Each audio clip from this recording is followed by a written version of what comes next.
মুসা নবী একদিন আল্লাহর কাছে কয়, আল্লাহ ফেরাউনে তো জ্বালান জ্বালায়, তুমি কি ফেরাউনকে গজব দিয়া ধ্বংস করতে পারো না?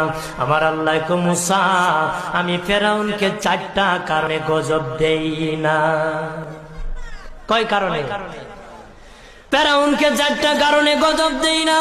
1 নম্বর কারণ হলো, রে মুসা, সারাদিন ফেরাউন বলে আমি খোদা, আর রাত যখন হয়ে যায় জঙ্গলে যায় করলাম আমি জানি তুমি খোদা, আমি খোদা না, কিন্তু আমারে মানুষ খোদা কইলে ভালো লাগে, খোদা কইলে ভালো লাগে।